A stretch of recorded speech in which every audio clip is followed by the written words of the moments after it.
ॐ यस्य स्मरणमात्रेण जन्म संसारबन्धनात् यस्य स्मरणमात्रेण जन्म संसारबन्धनात् विमुच्यते नमस्तस्मै विष्णवे प्रभविष्णवे।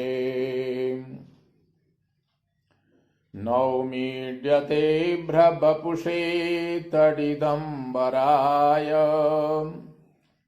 गुञ्जावतंसपरिपेच्छलसन्मुखाय वन्यस्रजे कवलवेत्रविषाणवेणु लक्ष्मश्रिये मृदुपदे पशुपाङ्गजाय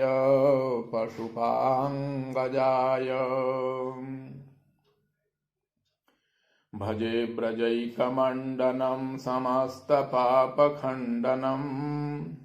स्वभक्तचित्तरञ्जनं सदैव नन्दनन्दनं सुपेच्छगोच्छमस्तकं सुनादवेणुहस्तकम् अनङ्गरङ्गसागरं नमामि कृष्णनागरम्। मनोजगर्वमोचनं विशाललोललोचनम् मनोजगर्वमोचनं विशाललोललोचनम् मनोजगर्वमोचनं विशाललोललोचनम् विधूतगोपशोचनं नमामि पद्मलोचनम्। करारविन्दभूधरं स्मितावलोकसुन्दरम् महेन्द्रमानदारणं नमामि कृष्णवारणम् महेन्द्रमानदारणं नमामि कृष्णवारणम्। कक्षा माध्यमेन अध्ययनरतानां समेषां छात्राणाम् अहं डॉक्टर हरस्वरूप वासिष्ठः प्रिंसिपल गवर्नमेंट संस्कृत कॉलेज नाथद्वारातः भवतां समेषां हार्दिकम् अभिनंदनं हार्दिकं स्वागतं व्याहरामि। प्रिय छात्रों, आज हम लोग पुनः श्रीमद् भगवद गीता का जो द्वितीय अध्याय है, उस द्वितीय अध्याय के अंतर्गत चर्चा करने के लिए पुनः उपस्थित हैं। पूर्व के प्रसंग में आप लोग सुन रहे थे, भगवान कृष्ण अर्जुन को उपदेश करते हुए कह रहे थे कि हे अर्जुन, संसार में जितनी भी योनियां हैं, 84 लाख योनियों में सबसे श्रेष्ठतम योनि अगर कोई है तो वो मानव योनि है। ये मानव का शरीर सुख और दुख भोगने के लिए हमें प्राप्त नहीं हुआ है। हम जीवन पर्यंत सुख दुखों में ही उलझे रहें और आत्म कल्याण न कर सकें तो ये हमारा अज्ञान है। हमें जो ये मानव शरीर प्राप्त हुआ है, ये हमारी भोग योनि नहीं अपितु कर्म योनि है। कर्म प्रधान शरीर परमात्मा की कृपा से हमें प्राप्त हुआ है। इसलिए सुख और दुख से ऊपर उठकर आत्मज्ञानानंद की सुखद अनुभूति हमें हो, इसके लिए हमें निरंतर प्रयत्नशील रहना चाहिए। आत्मज्ञानानंद की सुखद अनुभूति के लिए आगे के जो 3 श्लोक हैं, उनमें भगवान श्री कृष्ण सत और असत का निरूपण कर रहे हैं। सत पदार्थ क्या है और असत पदार्थ क्या है, सत और असत का विवेचन करते हुए भगवान श्री कृष्ण अर्जुन को कह रहे हैं कि हे अर्जुन, ना सतो विद्यते भावो ना भावो विद्यते सतः उभयोरपि दृष्टोऽन्तस्त्वनयोस्तत्त्वदर्शिभिः। श्लोकेऽस्मिन् भगवान श्रीकृष्णचन्द्रः सत् असत् विषये अर्जुनम् उपदिशति। हे अर्जुन, असतः भावः न विद्यते, अर्थात अनात्मनः देहादेः निखिल प्रपंचस्य च परमार्थतः सत्ता न विद्यते। एवंच सत्स्वरूपस्य आत्मनः कदापि अभावः न भवितुमर्हति। देहिनः देहस्य च यः अन्तः अर्थात परिणामः सह तत्त्वज्ञैः अवलोकितः। अतः असतः नाम स्थूल शरीरस्य भावः न विद्यते, अस्तित्वं नास्ति स्थूल शरीरस्य कस्मिन्नपि काले। सतः आत्मनश्च कदापि अभावो न भवति। प्रिय छात्रों, इस श्लोक में भगवान श्री कृष्ण अर्जुन के समक्ष प्रतिपादन कर रहे हैं कि असत पदार्थ की सत्ता नहीं है और जो सत पदार्थ है उसका कभी अभाव नहीं होता। इस प्रकार इन दोनों का जो अंत है अर्थात सत और असत, इन दोनों का जो परिणाम है वह तत्वज्ञानी पुरुषों के द्वारा देखा गया है। इस श्लोक के पूर्वार्ध में, ये जो श्लोक है, इस श्लोक के पूर्वार्ध में भगवान ने 3 धातुओं का प्रयोग किया है। नंबर 1 भूसत्तायाम। भूसत्तायाम जो धातु है, इस धातु के पद हैं भावः और अभावः। दूसरी धातु है असभुवि। अस धातु का अर्थ भी होना है। असभुवि इस धातु के पद प्रयोग किए हैं भगवान ने इस श्लोक में, सतः और असतः। और तीसरी धातु है विद सत्तायाम, जिसका पद प्रयोग किया है भगवान ने विद्यते। इस प्रकार ये जो श्लोक है, ना सतो विद्यते भावो ना भावो विद्यते सतः, इस श्लोक में भगवान ने प्रमुख रूप से 3 धातुओं का प्रयोग किया, भूसत्तायाम, असभुवि और विद सत्तायाम। सूक्ष्म दृष्टि से अगर हम चिंतन करें तो इन तीनों धातुओं का अर्थ एक ही है, सत्ता। अतः तीनों सत्तावाचक धातुओं का जो प्रयोग है, इस प्रयोग का तात्पर्य नित्य तत्व की ओर संकेत करने में है।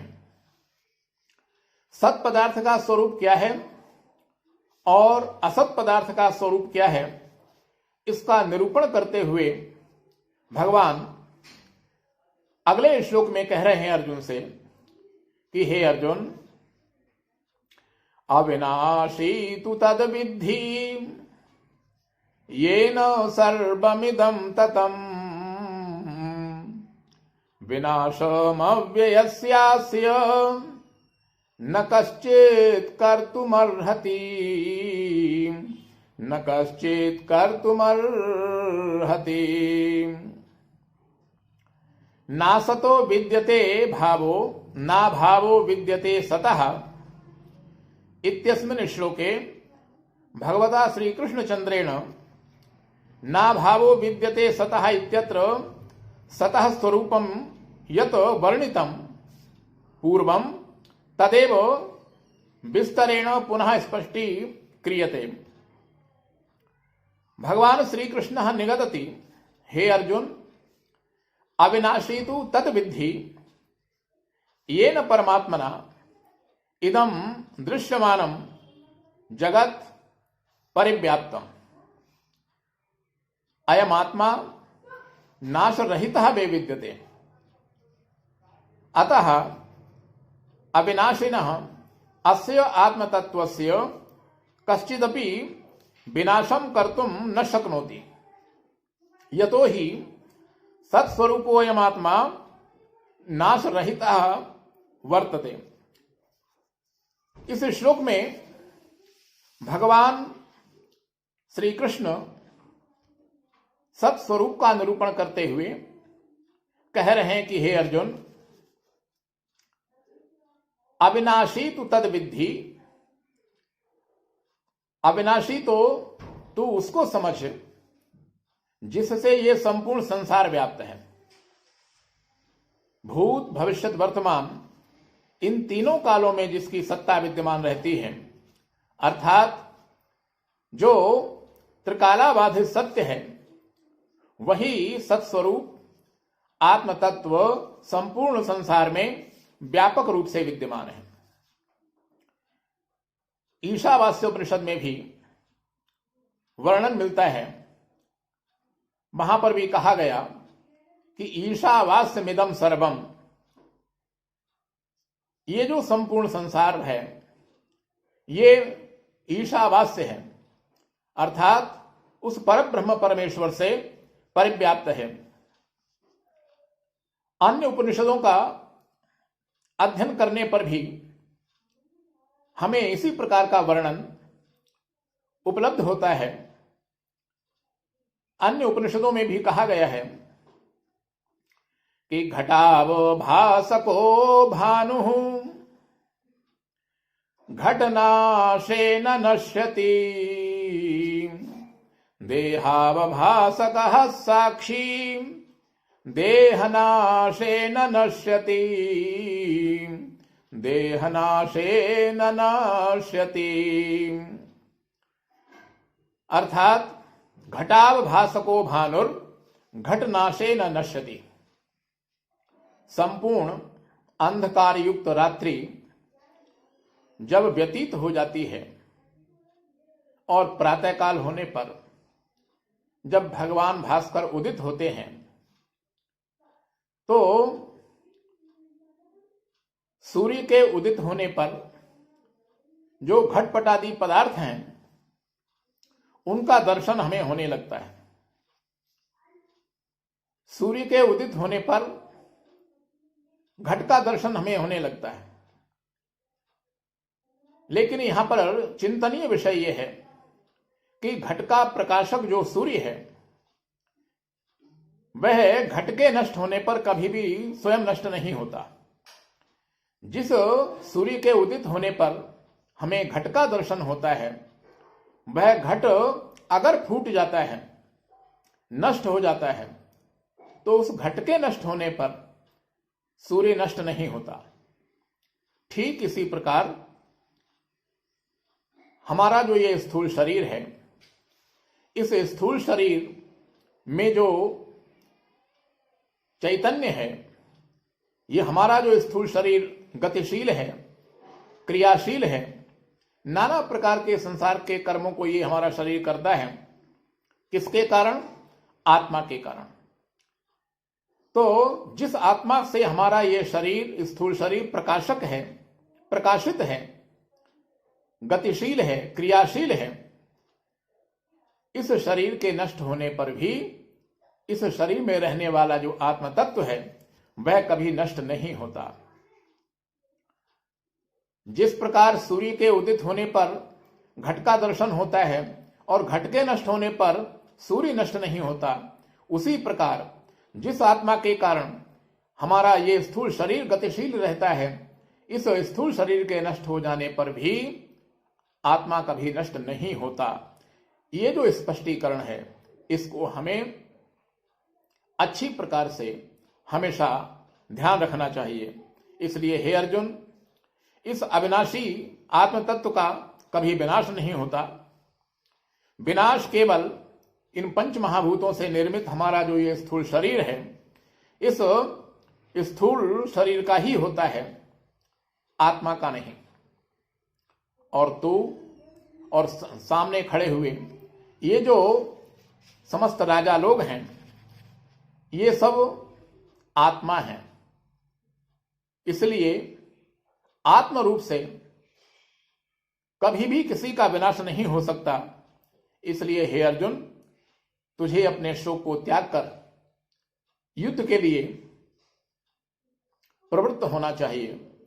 अगले श्लोक में भगवान श्री कृष्ण युद्ध की प्रेरणा देते हुए अर्जुन को समझाते हुए कह रहे हैं कि हे अर्जुन, अंतवंत इमे देहा नित्यस्योक्ता शरीरिणः अनाशिनो अप्रमेयस्य तस्माद्युध्यस्व भारत। अंतवन्तो इमे देहा नित्यस्योक्ता शरीरिणः अनाशिनो प्रमेयस्य तस्मात् युध्यस्व भारत। तस्मात् युध्यस्व भारत। अत्र नासतो विद्यते भावः इत्यस्य व्याख्या स्पष्टतया कुरुते भगवान श्री कृष्णचंद्रः। भगवान श्री कृष्णः उपदिशति अर्जुनम्, हे अर्जुन, अनाशिनः अप्रमेयस्य नित्यस्य आत्मनः इमे देहाः अंतवन्तः अर्थात विनाशिनः सन्ति। पंच महाभूत निर्मित इमे देहाः असत्स्वरूपाः वर्तन्ते, अतस्तेषाम् अभावो भवितुं शक्यते। परम नित्य शुद्ध बुद्ध चैतन्य स्वरूपः यह आत्मतत्वः तस्य अभावः न कदापि भवितुमर्हति। अतः हे अर्जुन, त्वया निर्भयेन योद्धव्यम्। प्रिय छात्रों, इस श्लोक में आनंद कंद भगवान श्री कृष्णचंद्र अर्जुन को उपदेश करते हुए कह रहे हैं कि हे अर्जुन, अंतवंत इमे देहाः नित्यस्योक्ताः शरीरिणः। शरीरिणः, शरीर में रहने वाला जो ये शरीरी है अर्थात आत्मा, ये कैसा है? अनाशिनः, ये अनाशी है, ये अविनाशी है और अप्रमेय है। और कैसा है? ये नित्य है। इस आत्मा के जो ये देह हैं, ये देह अंत को प्राप्त होते हैं, शरीर नहीं। इसलिए हे अर्जुन, तुझे निर्भय होकर के युद्ध करना चाहिए।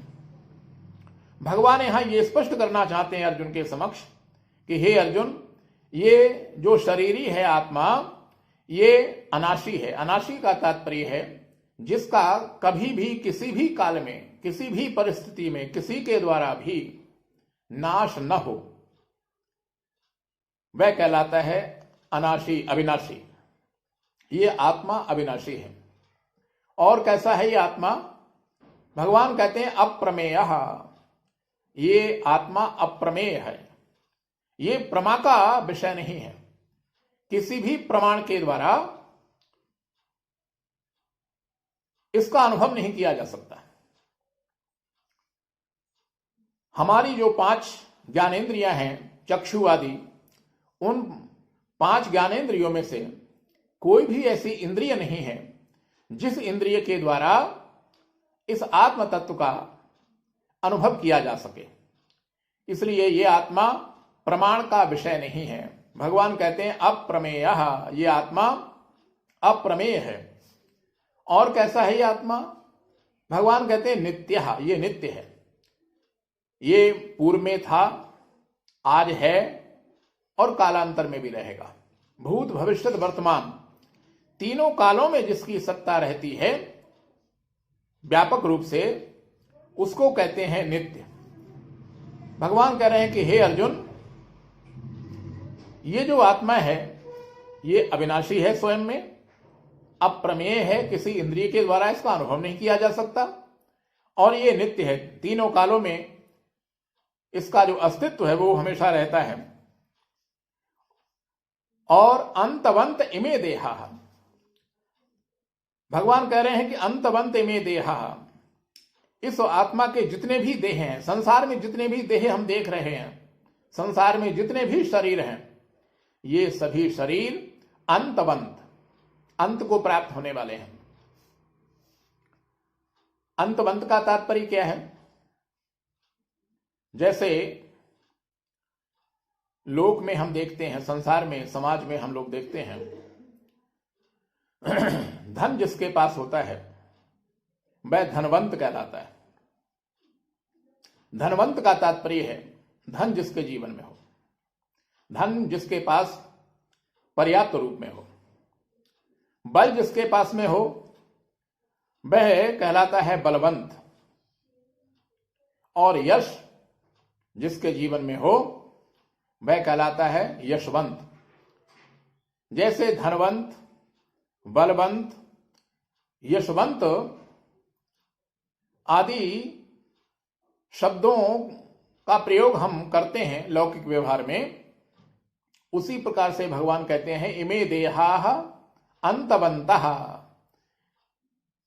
ये समस्त शरीर जो भी इस चराचर जगत में दिखाई दे रहे हैं, ये सभी शरीर अंतवंत हैं, अंत को प्राप्त होने वाले हैं।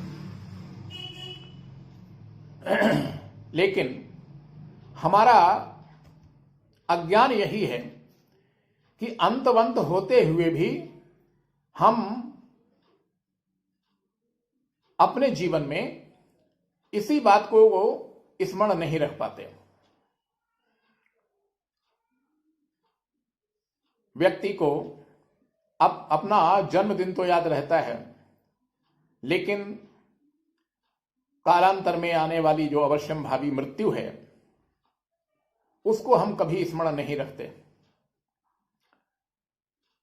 मेडिकल स्टोर पर हम लोग जब जाते हैं दवा खरीदने के लिए, तो उस दवा पर 2 प्रकार की डेट लिखी हुई होती है। एक डेट तो वो होती है जो मैन्युफैक्चरिंग डेट होती है, किस तिथि में इस दवा का निर्माण हुआ। दूसरी डेट होती है एक्सपायरी डेट। दवा मेडिकल स्टोर से खरीदते समय बुद्धिमान व्यक्ति वह कहलाता है जो एक्सपायरी डेट को देखता है। मैन्युफैक्चरिंग डेट को हम देखें या न देखें, लेकिन जो उस दवा की एक्सपायरी डेट है उसको हमें अवश्य ध्यान रखना चाहिए। इसी प्रकार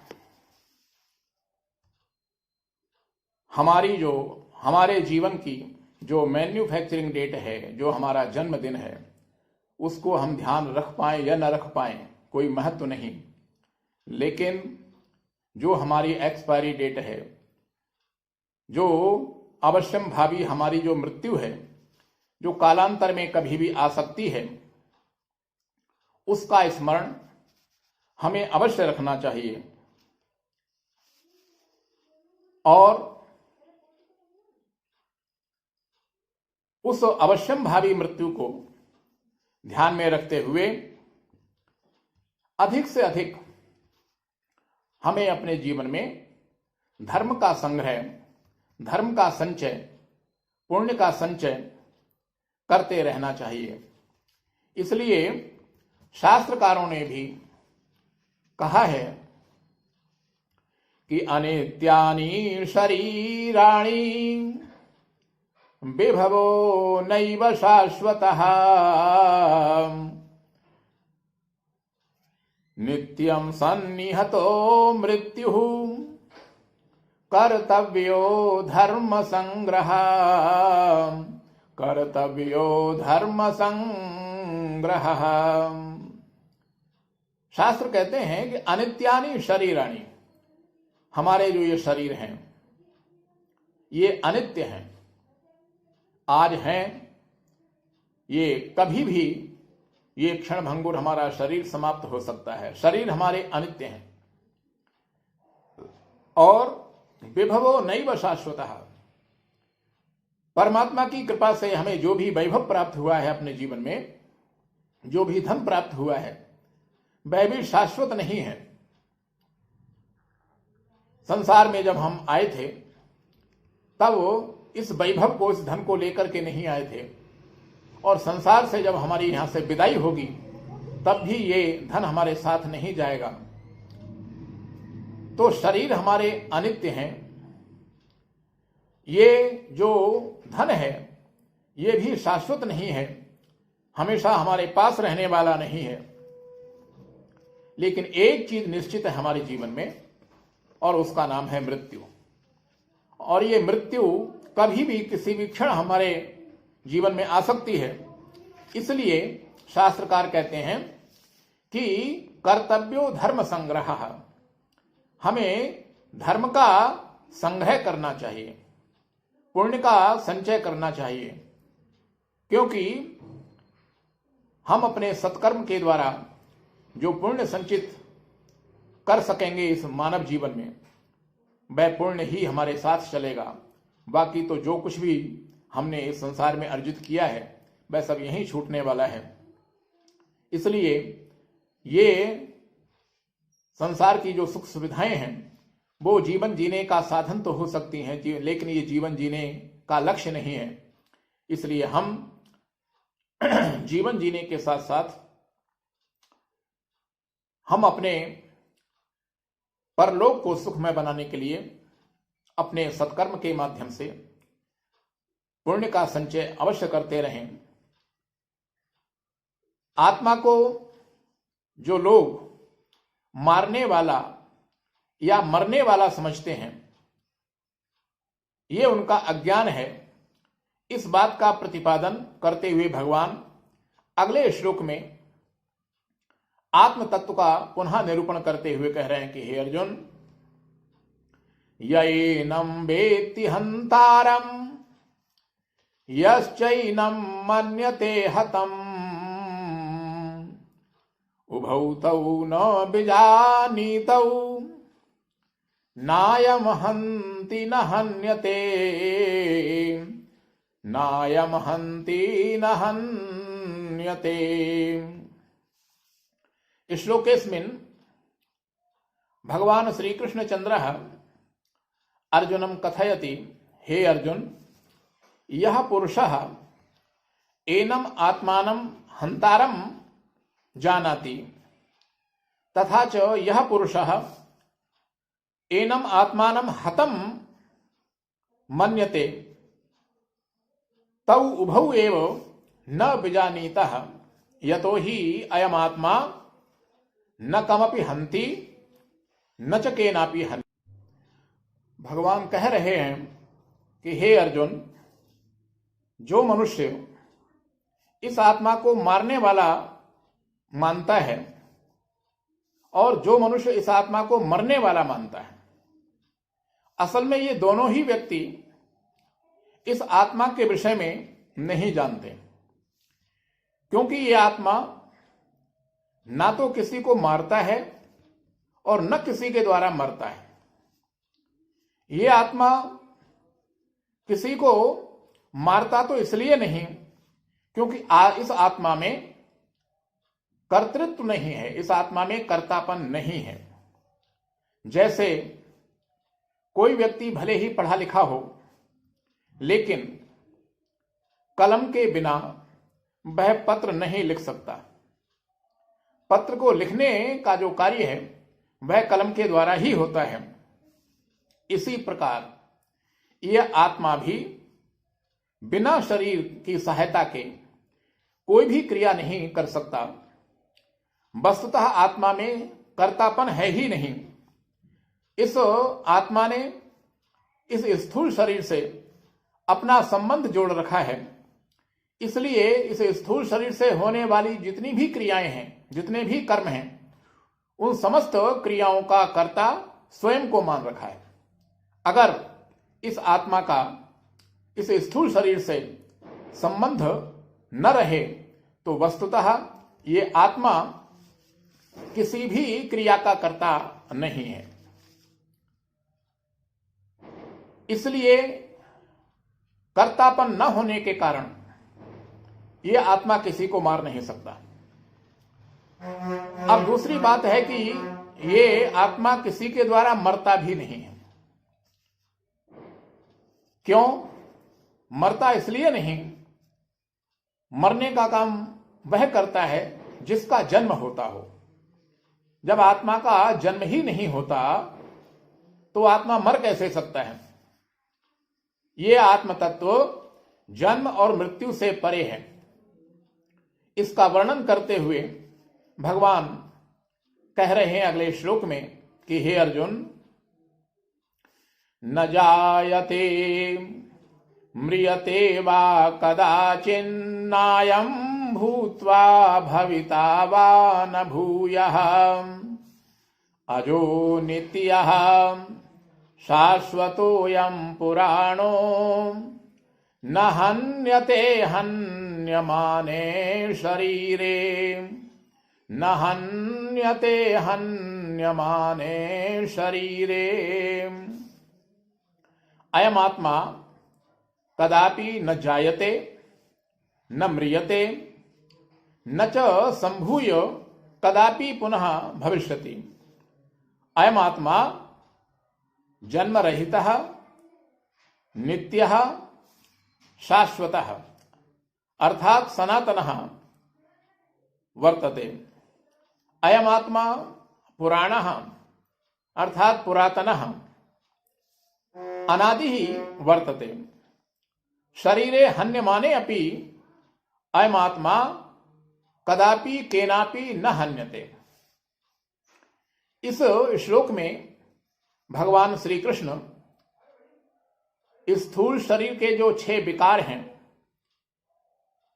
उनका वर्णन करते हुए आत्म तत्व का प्रतिपादन कर रहे हैं कि स्थूल शरीर और ये जो आत्मा है इन दोनों में अंतर क्या है। भगवान समझाना चाहते हैं अर्जुन को कि हे अर्जुन, हमारा जो ये स्थूल शरीर है ये 6 विकारों से युक्त है।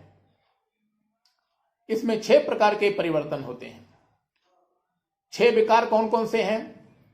जायते, अस्ति, वर्धते, विपरिणमते, अपक्षीयते और विनश्यति।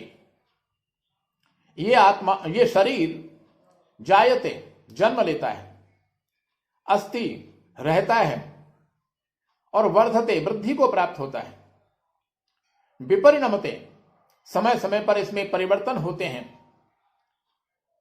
और अपक्षीयते फिर धीरे धीरे इसका क्षय होना शुरू होता है और अंत में नश्यति, ये नष्ट हो जाता है। भगवान बताना चाहते हैं कि ये जो हमारा स्थूल शरीर है अर्जुन, ये 6 विकारों से युक्त है, जिसमें पहला विकार है जायते।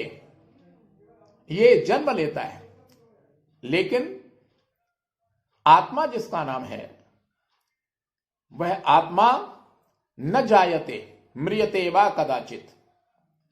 ये आत्मा ना तो कभी जन्म लेता है और जब जन्म नहीं लेता तो मरने का प्रश्न ही नहीं उठता।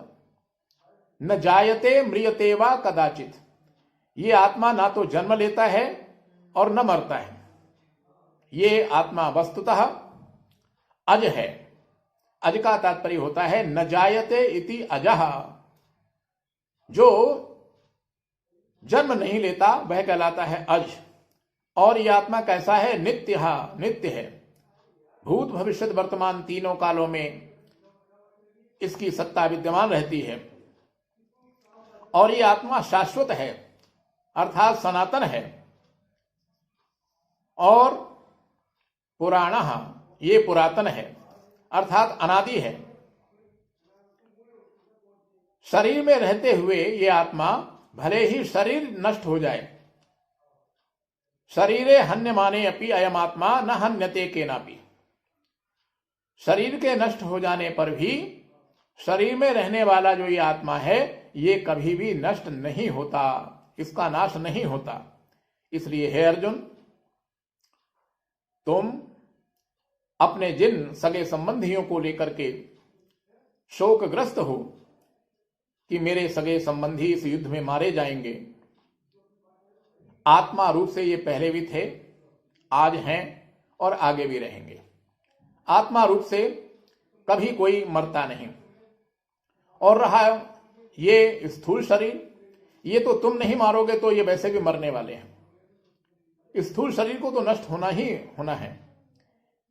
इसलिए हे अर्जुन, तुम अपने इस शोक को त्यागो और इस धर्म युद्ध के लिए तुम प्रवृत्त हो। इस प्रकार भगवान ने द्वितीय अध्याय के इस 20वें श्लोक में आत्म तत्व का निरूपण करते हुए अर्जुन के शोक को दूर करने का प्रयास किया। इससे आगे का जो प्रसंग है हम उसका वर्णन आगामी कक्षा में सुन सकेंगे। तब तक के लिए मैं आनंद कंद भगवान श्री कृष्ण चंद्र के चरणारविंदों में वंदन करते हुए अपनी वाणी को विराम देता हूं।